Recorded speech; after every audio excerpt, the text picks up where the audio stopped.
Juste au nord de Goma, le camp de Kanyaruchinya accueille des centaines de déplacés.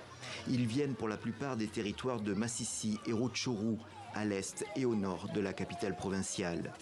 Vivant dans de très mauvaises conditions et sans vraiment l'espoir d'une amélioration rapide, l'annonce d'une élection organisée juste pour eux les laisse froids. Nous nous sommes réveillés aujourd'hui et on a appris qu'on doit aller voter.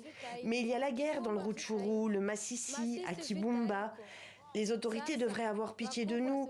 Ils devraient d'abord combattre et faire que la guerre se termine pour que nous rentrions chez nous. Car c'est ça l'essentiel pour nous.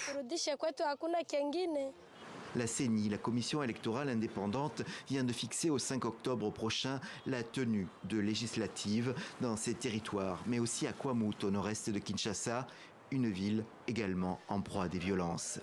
Dans ces zones, les élections générales du 20 décembre dernier n'ont pas pu avoir lieu, et même chez les candidats, la situation laisse perplexe. La priorité, c'est la restauration de la paix, la restauration de la sécurité. La population qui est sous les jougs de l'ennemi est meurtrie très sérieusement.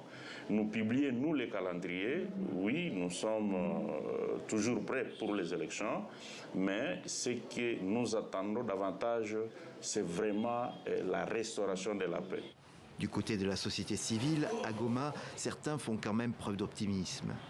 Nous pensons que le gouvernement se prépare très bien pour affronter une fois pour toutes cette insécurité et que peut-être dans les prévisions du gouvernement, d'ici fin février, le M23 et ses alliés seront déjà boutés dehors et qu'on pouvait déjà préparer comment déployer le matériel.